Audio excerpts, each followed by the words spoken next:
Good evening.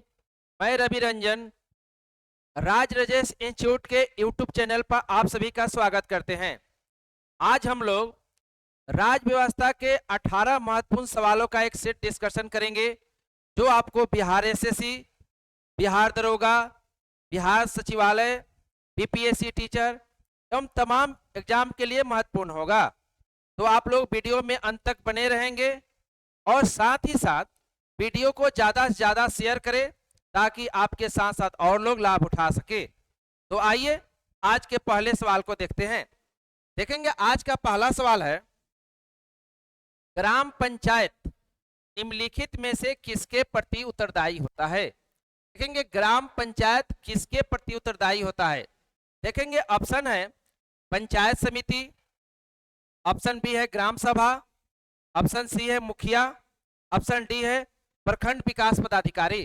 तो आप लोग भी बताएंगे कमेंट बॉक्स में ग्राम पंचायत किसके प्रति उत्तरदायी होता है। तो देखेंगे इसका आंसर हो जाएगा ग्राम सभा। देखेंगे जैसा कि आप जानते हैं गवर्नमेंट के सरकार के 3 अंग होते हैं, विधायिका, कार्यपालिका, न्यायपालिका। ठीक उसी प्रकार से स्थानीय सरकार में जिसे लोकल सेल्फ गवर्नमेंट कहते हैं, इसके भी 3 अंग होते हैं, जिसे बोलते हैं ग्राम सभा, ग्राम पंचायत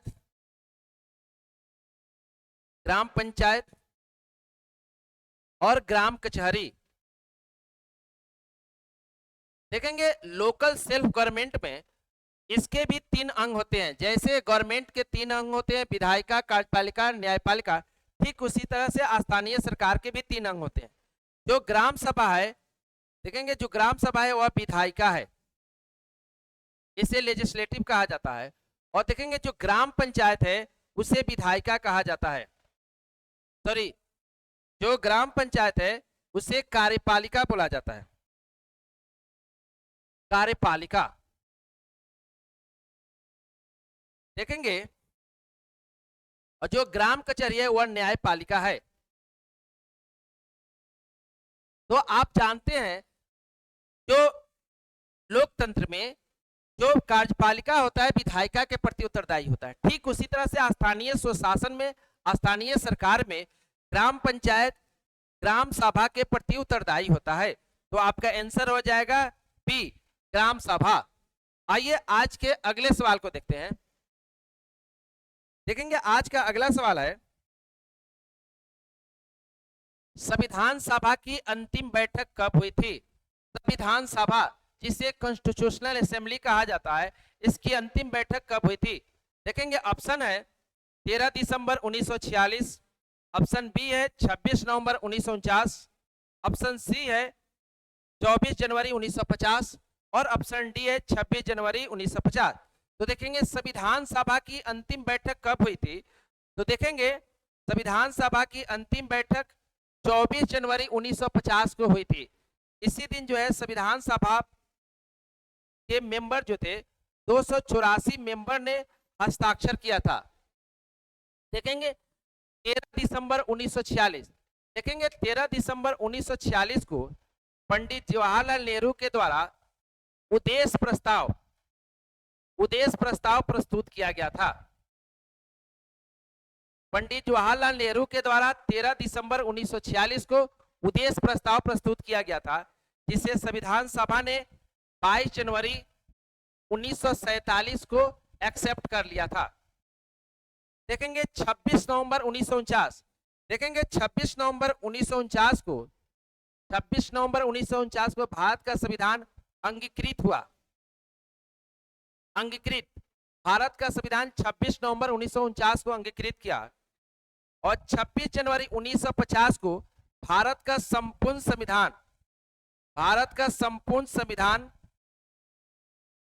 संविधान लागू हुआ।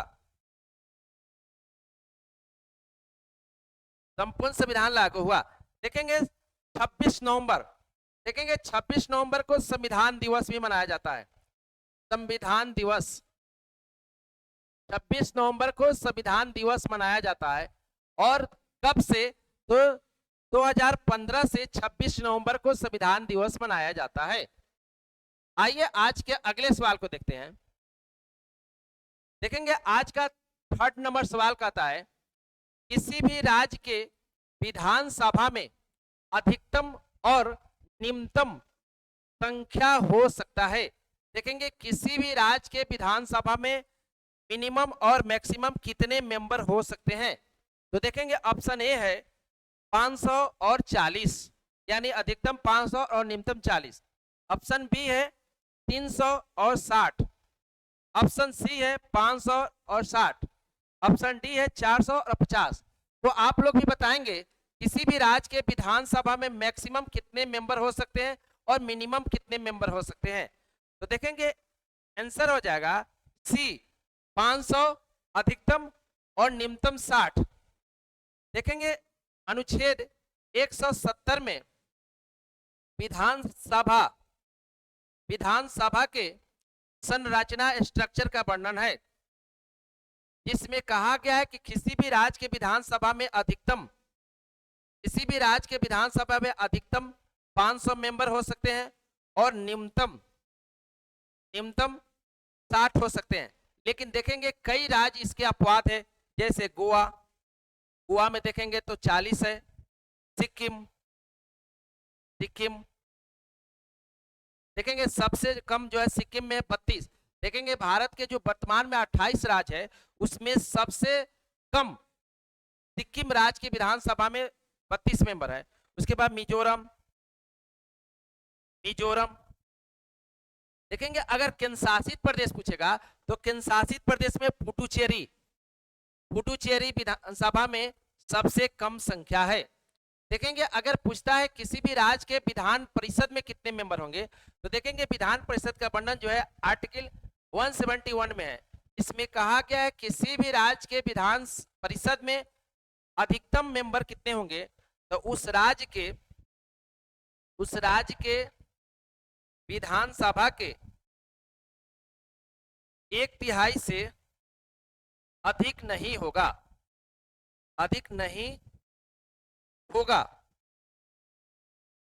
एंड न्यूनतम 40 से कम नहीं होगा। ध्यान देंगे अगर आपसे पूछता है किसी भी राज्य के विधानसभा में मैक्सिमम तो 500, मिनिमम तो 60। देखेंगे इसका वर्णन संविधान के अनुच्छेद 170 में इसका वर्णन किया गया है कि किसी भी राज्य के विधानसभा में अधिकतम मेंबर कितने हो सकते हैं, तो उस राज्य में अधिकतम 500 हो सकते हैं और न्यूनतम 60 हो सकते हैं। देखेंगे कई राज्य अपवाद हैं जहां पर कम है, जैसे गोवा 40 है, सिक्किम सबसे कम है राज्यों में 32, मिजोरम में भी कम है, वहां पर भी 40 है। अगर केंद्र शासित प्रदेश में देखेंगे तो पुडुचेरी जहां पर 30 है, विधानसभा में पुडुचेरी में 30 है। अब जहां तक बात है विधान परिषद, तो देखेंगे संविधान के अनुच्छेद 171 में वर्णित है कि उस राज्य के विधानसभा के, देखेंगे यहाँ पर विधानसभा होगा, विधानसभा के 1/3 से अधिक नहीं होगा एंड न्यूनतम 40 से कम नहीं होगा। तो आइए आज के अगले सवाल को देखते हैं। देखेंगे आज का 4था नंबर सवाल है, मैथिली संथाली को निम्नलिखित में से किस संविधान संशोधन के द्वारा 8वीं अनुसूची में जोड़ा गया। देखेंगे मैथिली और संथाली को किस संविधान संशोधन के द्वारा 8वीं अनुसूची में जोड़ा गया। देखेंगे ऐसा सवाल कई बार एग्जाम में पूछे गए हैं, तो आप लोग वीडियो को ज्यादा से ज्यादा शेयर करें। Bihar SSC, BPSC teacher, BPSC, दरोगा एवं तमाम एग्जाम के लिए यह सवाल ऐसे सवाल महत्वपूर्ण है। देखेंगे आंसर क्या होगा, 21वें संविधान संशोधन, 71वें संविधान संशोधन, 92वें संविधान संशोधन और 93वें संविधान संशोधन। तो देखेंगे मैथिली और संथाली को 92वें संविधान संशोधन के द्वारा 2003 में शामिल किया गया। देखेंगे 92वें संविधान संशोधन के द्वारा मैथिली,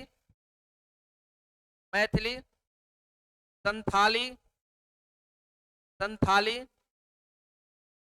डोगरी और बोडो, देखेंगे बोडो 4 सब्जेक्ट को जोड़े गए थे 8वीं अनुसूची में। देखेंगे 21वें संविधान संशोधन 1967 में सिंधी को जोड़ा गया था 8वीं अनुसूची में, जो कि 15वें भाषा के रूप में शामिल किया गया था।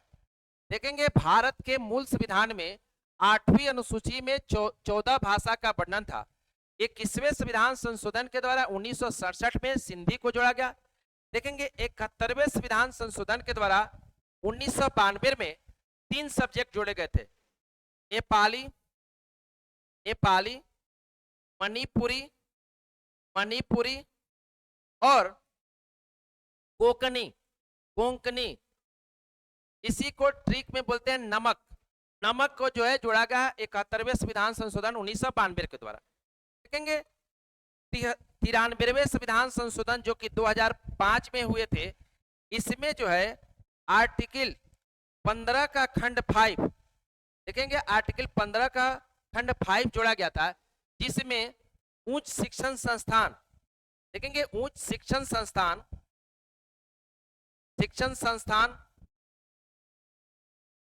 साथ ही साथ तकनीकी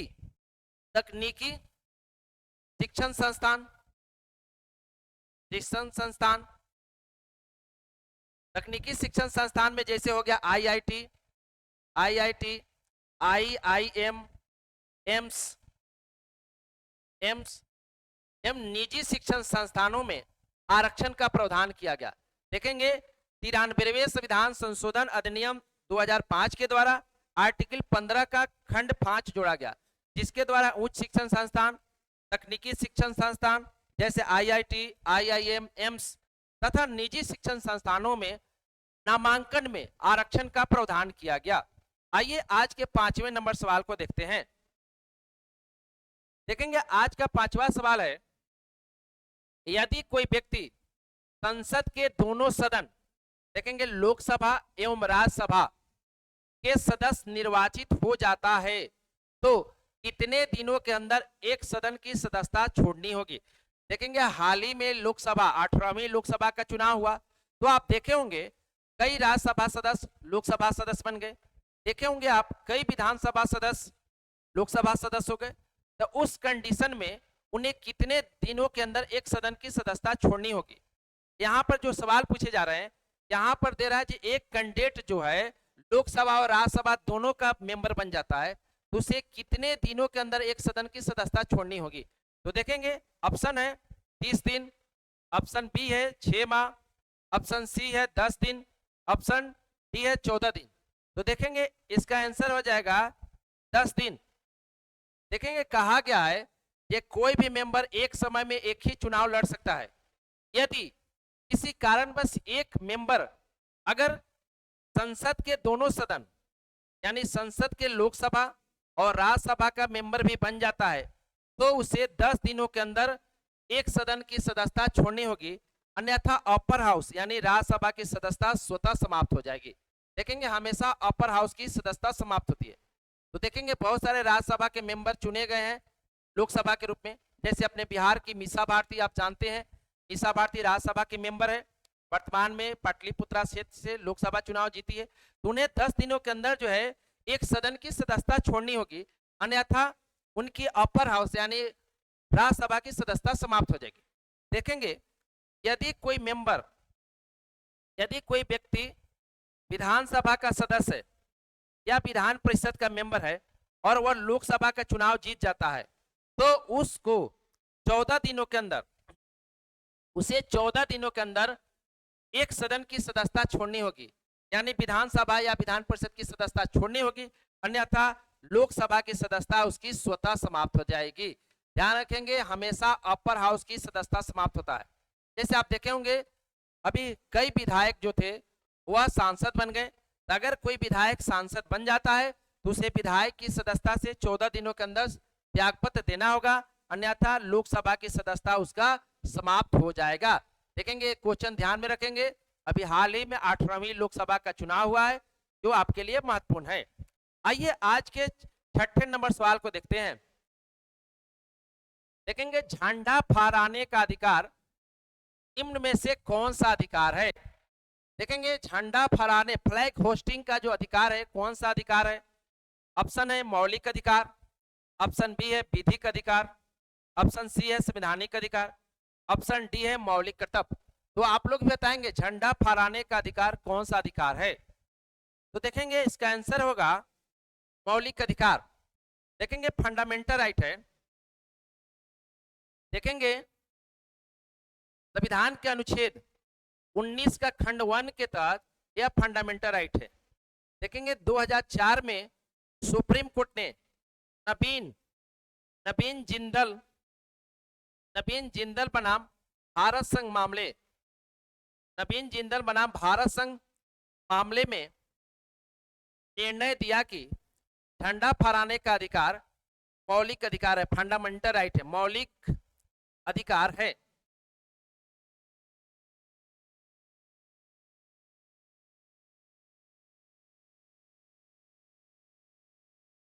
मौलिक अधिकार है जिसका वर्णन संविधान के अनुच्छेद 19 का ए में किया गया है। इस तरह से झंडा फहराने का अधिकार मौलिक अधिकार है अनुच्छेद 19 का खंड 1 के तहत। आइए आज के अगले सवाल को देखते हैं। देखेंगे आज का अगला सवाल है, निम्न में से कौन भारत के राष्ट्रपति द्वितीय चक्र की मतगणना के बाद विजय घोषित किए गए थे? देखेंगे ऑप्शन है नीलम संजीव रेड्डी, ऑप्शन है बीबी गिरी, ऑप्शन सी है मोहम्मद हिदायतुल्लाह, ऑप्शन डी है ज्ञानी जैल सिंह। देखेंगे वह भारत का राष्ट्रपति कौन था जो सेकंड राउंड के काउंटिंग में विजयी हुआ था? तो आप लोग भी बताएंगे जल्दी से जल्दी, वह भारत का राष्ट्रपति कौन था? तो देखेंगे आंसर होगा बीबी गिरी। वेंकट प्रयाग गिरी जो थे भारत के ऐसे राष्ट्रपति थे जो द्वितीय चक्र के काउंटिंग में विजयी हुए थे। देखेंगे नीलम संजीव रेड्डी निर्विरोध चुने जाने वाले राष्ट्रपति थे। साथ ही साथ नीलम संजीव रेड्डी भारत के पुरुष लोगों में, देखेंगे पुरुष लोगों में सबसे युवा, यहाँ पर लिखा जा रहा है पुरुष, ध्यान रखेंगे क्योंकि वर्तमान में भारत के सबसे युवा अगर राष्ट्रपति पूछेगा अब तक का ऑल ओवर पूछेगा तो द्रौपदी मुर्मू देश की सबसे युवा राष्ट्रपति है, लेकिन पुरुष में पूछेगा, जेंट्स में पूछेगा तो नीलम संजीव रेड्डी सबसे युवा राष्ट्रपति थे। और सबसे वृद्ध पूछेगा तो जो आर वेंकटरमन सबसे जो है वयोवृद्ध राष्ट्रपति थे। देखेंगे मोहम्मद हिदायतुल्लाह मुख्य न्यायाधीश, सर्वोच्च न्यायालय के एकमात्र मुख्य न्यायाधीश, चीफ जस्टिस जो कार्यवाहक राष्ट्रपति के रूप में काम किया था। देखेंगे अब तक का सर्वोच्च न्यायालय के एकमात्र न्यायाधीश, मुख्य न्यायाधीश एम हिदायतुल्लाह जो कि भारत के राष्ट्रपति के रूप में काम किया, कार्यवाहक राष्ट्रपति के रूप में, वो एम हिदायतुल्लाह थे। आइए अगले सवाल को देखते हैं।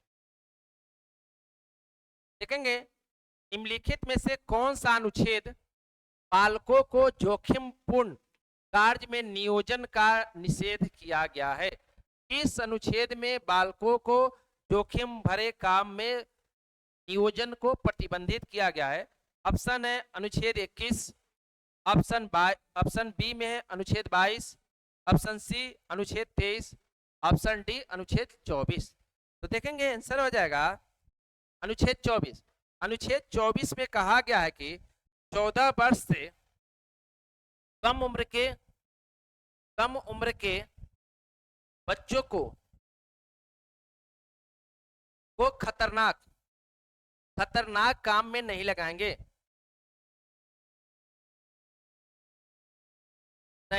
देखेंगे अनुच्छेद 24 जो है बाल मजदूरी को प्रतिबंधित करता है। अनुच्छेद 24 कहता है 14 वर्ष के कम उम्र के बच्चों को किसी भी खतरनाक काम में नहीं लगाएंगे।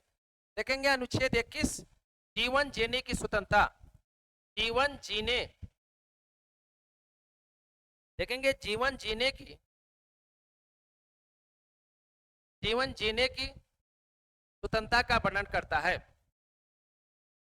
देखेंगे अनुच्छेद 22 जो है गिरफ्तारी के विरुद्ध संरक्षण का प्रावधान करता है। अगर कोई व्यक्ति गिरफ्तार होता है तो उसे कानून के तहत क्या क्या संरक्षण प्राप्त होंगे उसका वर्णन अनुच्छेद आपको 22 में है। देखेंगे अनुच्छेद 23 में जो है बेगार, बलात्श्रम, मानव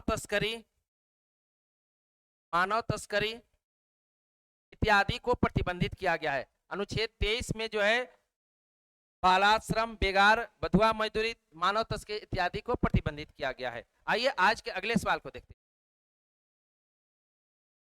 देखेंगे आज का अगला सवाल है, निम्न में से कौन राष्ट्रपति के विधायन शक्ति नहीं है? निम्न में से कौन राष्ट्रपति के विधायन शक्ति नहीं है, यानी राष्ट्रपति के विधायिका शक्ति नहीं है? तो देखेंगे ऑप्शन है, ए ऑप्शन है अध्यादेश की शक्ति, ऑप्शन बी है संसद का सत्रावसान, ऑप्शन सी है राज्यसभा का विघटन, ऑप्शन डी है लोकसभा भंग करना। तो देखेंगे राष्ट्रपति के विधायिका शक्ति के अंतर्गत नहीं है, तो आंसर होगा राज्यसभा का विघटन। आप जानते हैं राज्यसभा परमानेंट सदन है, राज्यसभा कभी भी भंग नहीं हो सकता है। लोकसभा को राष्ट्रपति आर्टिकल 85 में कहा गया है कि राष्ट्रपति लोकसभा को भंग कर सकते हैं प्रधानमंत्री और उनके मंत्रिपरिषद के सलाह पर, लेकिन राज्यसभा जो है परमानेंट हाउस है, अस्थाई सदन है, कभी भी भंग नहीं होता है, तो राष्ट्रपति से कैसे भंग सकते? देखेंगे राष्ट्रपति के द्वारा जो अध्यादेश जारी किया जाता है जिसका उल्लंघन संविधान के अनुच्छेद 123 में है, इस आर्टिकल के तहत भारत के राष्ट्रपति अध्यादेश के माध्यम से संघ सूची और समवर्ती सूची के संबंध में कानून बनाते हैं जो कि उनके विधायिका शक्ति है। देखेंगे संसद के सत्रावसान राष्ट्रपति करते हैं, वह उनका विधायी शक्ति है, और राष्ट्रपति लोकसभा को भी भंग करते हैं जो कि उनका विधायी शक्ति है। तो आइए आज के अगले सवाल को देखते हैं। देखेंगे आज का अगला सवाल है, संविधान सभा के विचार का औपचारिक रूप से प्रतिपादन, संविधान सभा के विचार का औपचारिक रूप से प्रतिपादन किसके द्वारा किया गया? ऑप्शन देखेंगे महात्मा गांधी, ऑप्शन बी है मोतीलाल नेहरू, ऑप्शन सी है जवाहरलाल नेहरू, ऑप्शन डी है एम.एन. राय। आप लोग भी बताएंगे संविधान सभा के विचार का औपचारिक रूप से प्रतिपादन किसके द्वारा किया गया? तो देखेंगे समाजवादी नेता एम.एन. राय, मानवेंद्र नाथ राय के द्वारा 1934 ईस्वी में संविधान सभा के प्रतिपादन किया गया था। देखेंगे महात्मा गांधी के द्वारा 1922 ईस्वी में कहा गया कि भारत का संविधान भारतीयों द्वारा निर्मित होगा, भारत का संविधान भारतीयों द्वारा निर्मित होगा। देखेंगे संविधान सभा की मांग 1923 में मोतीलाल नेहरू ने भी स्वराज पार्टी के माध्यम से किए थे। संविधान सभा की मांग मोतीलाल नेहरू के द्वारा भी स्वराज 1923 में स्वराज पार्टी के माध्यम से की गई थी। लेकिन देखेंगे संविधान सभा की मांग सबसे पहले संविधान सभा की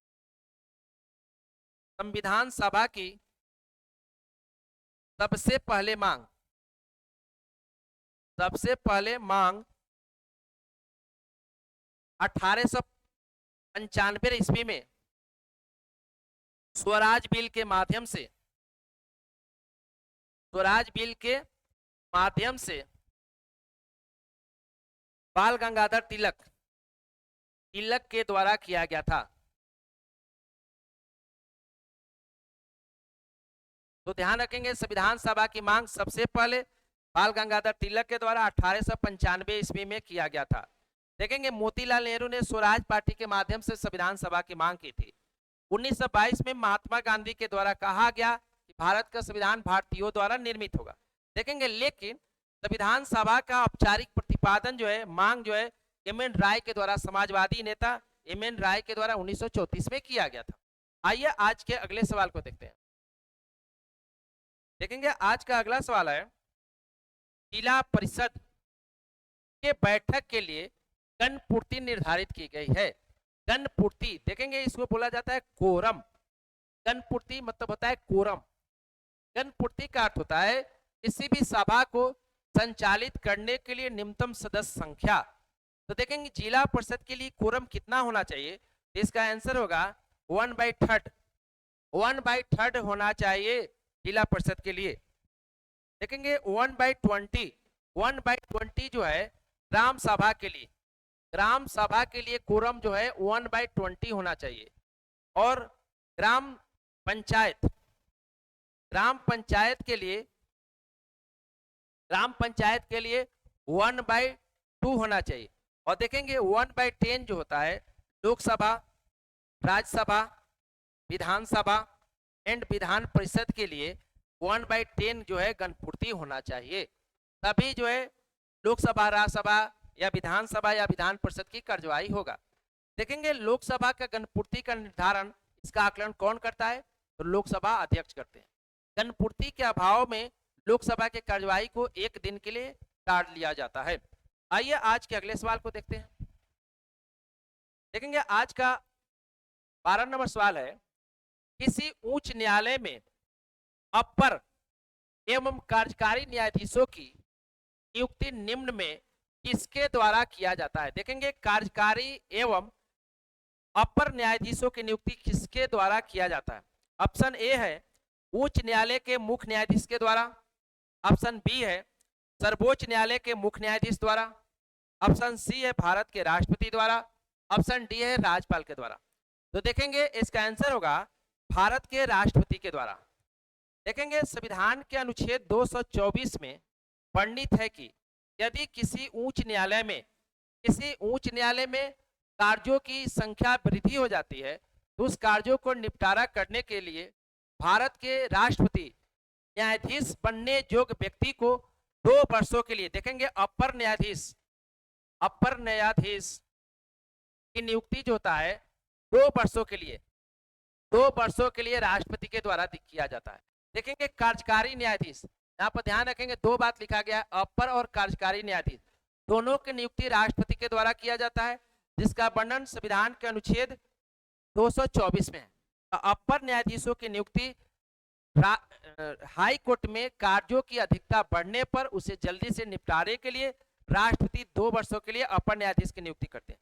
साथ ही साथ संविधान के अनुच्छेद 224 के खंड 2 में वर्णित है कि अगर उच्च न्यायालय के कोई न्यायाधीश अगर अनुपस्थित है, अपने कार्य करने में सक्षम नहीं है, तो उनके जगह पर न्यायाधीश बनने जो व्यक्ति को कार्यकारी न्यायाधीश के रूप में राष्ट्रपति नियुक्त करते हैं। तो आइए आज के अगले सवाल को देखते हैं। देखेंगे ऑप्शन है प्रारूप समिति के अध्यक्ष निम्न में से कौन थे। प्रारूप समिति के अध्यक्ष निम्न में से कौन थे। देखेंगे ऑप्शन है के.एम. मुंशी, ऑप्शन बी है डी.पी. खेतान, ऑप्शन सी है doctor Bhimrao Ambedkar, option D है अलादी कृष्णा स्वामी अय्यर। तो आप लोग भी बताएंगे प्रारूप समिति के अध्यक्ष कौन थे। तो देखेंगे आंसर होगा डॉक्टर भीमराव अंबेडकर। ध्यान रखेंगे प्रारूप समिति का दूसरा नाम है मसौदा समिति, मसौदा समिति। और देखेंगे प्रारूप समिति का तीसरा नाम है पांडुलेखन, पांडुलेखन समिति। कभी कभी एग्जाम में देखेंगे पूछा जा चुका है पांडुलेखन समिति के अध्यक्ष कौन थे। तो देखेंगे 29 अगस्त 1947 को डॉक्टर भीमराव अंबेडकर के अध्यक्षता में 1+6 यानी 7 सदस्यीय जो है प्रारूप समिति का गठन हुआ, जिसमें 1 अध्यक्ष और 6 अन्य सदस्य थे, जिसमें डॉक्टर भीमराव अंबेडकर अध्यक्ष थे और के.एम. मुंशी, डी.पी. खेतान, अलादी कृष्णा स्वामी अय्यर, इन सभी लोग जो है प्रारूप समिति के अन्य मेंबर थे। तो आइए आज के 14 नंबर सवाल को देखते हैं। देखेंगे आज का 14 नंबर सवाल है, भारत के राष्ट्रीय ध्वज के मध्य में बने धर्म चक्र का रंग निम्न में से कैसा है, कौन सा है। तो आप लोग भी बताएंगे जो भारत का जो तिरंगा जो है राष्ट्रीय ध्वज है, उसके बीच में जो मध्य पट्टी में जो चक्र है उसका कलर क्या है। ऑप्शन ए है समुद्री नीला, ऑप्शन बी है काला, ऑप्शन सी है हरा और ऑप्शन डी है गहरा नीला। तो देखेंगे इसका आंसर हो जाएगा गहरा नीला। देखेंगे भारतीय राष्ट्रीय ध्वज जो है इसे 22 जुलाई 1947 को अपनाया गया था, जिसमें सबसे ऊपर जो है केसरिया है, केसरिया है, जिसका अर्थ होता है सौर बलिदान। देखेंगे मध्य पट्टी में सफेद है, जिसका जो है सच्चाई शांति का है। देखेंगे मध्य पट्टी में जो चक्र है जो गहरा नीला है, इसमें 24 तिली है, जो अनवरत 24 घंटे निरंतर प्रगति का सूचक है। और सबसे नीचा जो है हरा कलर है, जो कि हरियाली एवं कृषि प्रधान देश का सूचक है, कृषि प्रधान देश का सूचक है। देखेंगे भारत के जो तिरंगा झंडा है उसके जो लंबाई और चौड़ाई का अनुपात, लंबाई एवं चौड़ाई का अनुपात जो है देखेंगे पूछा जाता है, तो इसका अनुपात है 3:2 जो है इसका अनुपात है। देखेंगे पूछा जाता है झंडा झुका होना किसका सूचक है? शोक का। देखेंगे उल्टा झंडा किसका है? तो विपत्ति का सूचक है। देखेंगे सवाल पूछे जाते हैं वर्तमान राष्ट्रपति, देखेंगे वर्तमान राष्ट्रपति, उपराष्ट्रपति और प्रधानमंत्री पीएम के निधन होने पर झंडा को कितने दिनों के लिए झुका दिया जाता है? देखेंगे वर्तमान राष्ट्रपति, उपराष्ट्रपति, प्रधानमंत्री के निधन होने पर झंडा को 12 दिनों के लिए झुका दिया जाता है। देखेंगे पूछता है भूतपूर्व जो है भूतपूर्व राष्ट्रपति, उपराष्ट्रपति, प्रधानमंत्री। देखेंगे वर्तमान राष्ट्रपति, उपराष्ट्रपति, प्रधानमंत्री के निधन होने पर झंडा को 12 दिनों के लिए झुका दिया जाता है। भूतपूर्व राष्ट्रपति, उपराष्ट्रपति, प्रधानमंत्री के निधन होने पर झंडा को 7 दिनों के लिए झुका दिया जाता है। चलिए आइए आज के अगले सवाल को देखते हैं। आज का अगला सवाल है, देखेंगे ग्राम सभा संबंधी प्रावधानों का उल्लेख संविधान के किस अनुच्छेद के अंतर्गत किए गए हैं? देखेंगे ग्राम सभा संबंधी प्रावधानों का वर्णन संविधान के किस अनुच्छेद में किए गए हैं? ऑप्शन ए है अनुच्छेद 243 का बी, ऑप्शन 243 का डी, ऑप्शन 243 का ए, ऑप्शन 243 का सी। तो आप लोग भी बताएंगे ग्राम सभा संबंधी प्रावधानों का वर्णन किस आर्टिकल में है? तो देखेंगे इसका आंसर होगा 243 का ए। 243 का ए में ग्राम सभा का वर्णन किया गया है। एक और बात ध्यान रखेंगे, ग्राम सभा, देखेंगे ग्राम सभा के संबंध में आपको एग्जाम में कई बार सवाल पूछे गए हैं, खास करके बिहार एसएससी वाले ध्यान देंगे। बिहार एसएससी में पंचायती राज से कई सवाल पूछे जाते हैं, ग्राम सभा से संबंधित कई क्वेश्चन पूछे गए हैं। क्वेश्चन पूछता है ग्राम सभा के मेंबर कौन होते हैं? तो देखेंगे ग्राम सभा के मेंबर गांव के वे लोग जिनका 18 वर्ष उम्र हो चुका है और मतदाता सूची में नाम दर्ज हो चुका है, वे सारे लोग ग्राम सभा के मेंबर होते हैं। देखेंगे ग्राम सभा का चुनाव लड़ने के लिए, ग्राम सभा का चुनाव लड़ने के लिए पूछेगा उम्र तो 21 वर्ष होगा। देखेंगे ग्राम सभा का कोरम पूछेगा तो 1/20 कोरम है। ग्राम सभा का पीठासीन, देखेंगे ग्राम सभा का पीठासीन अधिकारी पूछेगा तो ग्राम सभा का पीठासीन अधिकारी मुखिया होता है। और देखेंगे सवाल पूछा जाता है ग्राम सभा की बैठक कितने दिनों पर होता है? तो देखेंगे ग्राम सभा की बैठक कम से कम 3 माह में एक बार होना अनिवार्य है। देखेंगे अनुच्छेद 243 का बी, देखेंगे 243 के बी में त्रिस्तरीय पंचायती राज का वर्णन है। त्रिस्तरीय पंचायती राज का वर्णन अनुच्छेद 243 के बी में है। देखेंगे अनुच्छेद 243 का डी यानी पंचायतों में आरक्षण का वर्णन है। पंचायतों में आरक्षण का वर्णन अनुच्छेद 243 का डी में है। देखेंगे 243 के सी में जो है ग्राम पंचायत की संरचना, ग्राम पंचायत की संरचना का वर्णन है। देखेंगे आपके दिमाग में सवाल पूछ रहे होंगे ग्राम पंचायत की संरचना में, यानी ग्राम पंचायत में कौन कौन होते हैं। तो देखेंगे ग्राम पंचायत में कौन कौन होते हैं, ध्यान रखेंगे। मुखिया, मुखिया, उप मुखिया, उप मुखिया, वार्ड सदस्य, वार्ड सदस्य और पंचायत सचिव। जो आप लोग एग्जाम देने वाले हैं इंटर लेवल, सचिव जो होते हैं, ये सभी जो लोग होते हैं ग्राम पंचायत के मेंबर होते हैं। और ग्राम पंचायत स्थानीय सरकार में जो है कार्यपालिका होती है, ठीक है। और ग्राम सभा जो होती है वह विधायिका होती है। देखेंगे ग्राम पंचायत के बैठक कम से कम जो है 2 माह में एक बार अवश्य होगा। ऐसे मुखिया जब भी चाहे ग्राम पंचायत की बैठक बुला सकता है। और ग्राम पंचायत के कोरम पूछेगा तो इसका कोरम 1/2 होता है। आइए आज के अगले सवाल को देखते हैं। देखेंगे आज का 16 नंबर सवाल है, संविधान के किस अनुच्छेद में पद और अवसर की समानता का वर्णन किया गया है। पद और अवसर की समानता का वर्णन किस आर्टिकल में है। देखेंगे अनुच्छेद 15, अनुच्छेद 16, अनुच्छेद 18, अनुच्छेद 19। पद और अवसर की समानता, तो देखेंगे इसका आंसर हो जाएगा अनुच्छेद 16 में पद और अवसर की समानता का वर्णन किया गया है। लोक नियोजन में अवसर की समानता। देखेंगे अनुच्छेद 15 में जाति, धर्म, लिंग, निवास स्थान इत्यादि के आधार पर भेदभाव नहीं किया जाएगा, इसका वर्णन है। अनुच्छेद 18 उपाधियों का अंत, उपाधियों का अंत का वर्णन किया गया है। देखेंगे अनुच्छेद 19, अनुच्छेद 19 में जो है आपको स्वतंत्रता का अधिकार है।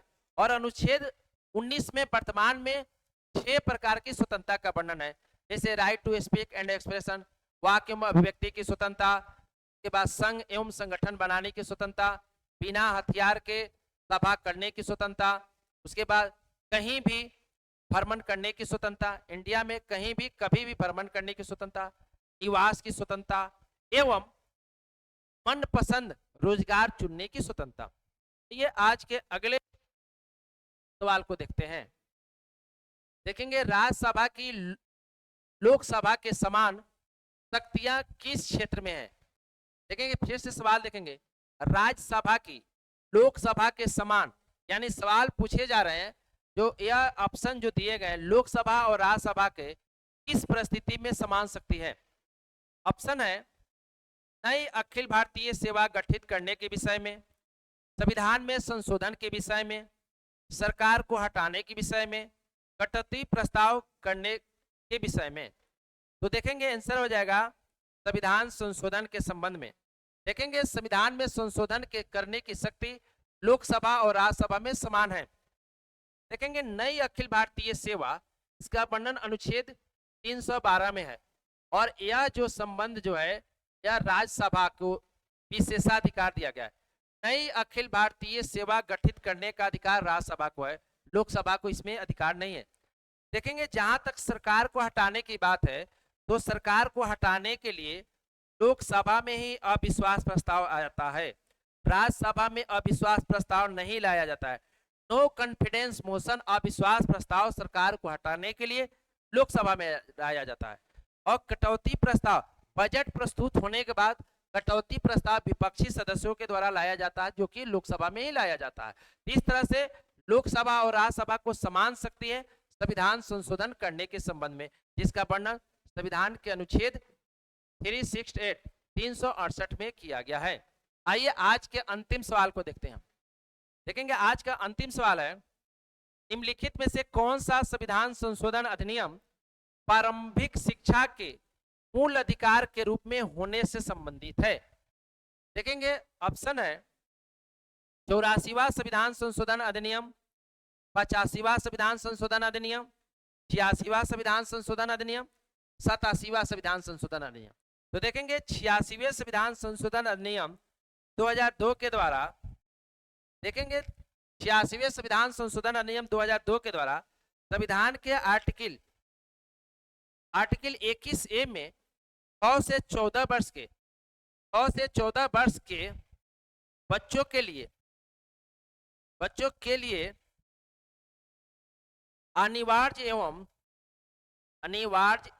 एवं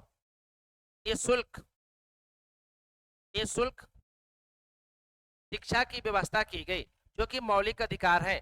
देखेंगे उसके पहले 6 से 14 वर्ष के बच्चों को अनिवार्य एवं निःशुल्क शिक्षा की व्यवस्था का वर्णन इसके पहले अनुच्छेद 45 में थे। इस प्रकार से 86वें संविधान संशोधन के द्वारा शिक्षा के अधिकार को मौलिक अधिकार बनाया गया, जो कि 1 अप्रैल 2010 से प्रभावी हुआ। साथ ही साथ देखेंगे 86वें संविधान संशोधन के द्वारा जो है मौलिक कर्तव्य यानी 11वां मौलिक कर्तव्य भी जोड़े गए। मौलिक कर्तव्य जोड़े गए, जिसमें है कि 6 से 14 वर्ष के बच्चे को अभिभावक स्कूल जरूर भेजेंगे, स्कूल भेजे। देखेंगे अभिभावक के लिए ड्यूटी दिया गया कि 6 से 14 वर्ष के बच्चे को अभिभावक जो है अपने बच्चों को स्कूल भेजेंगे।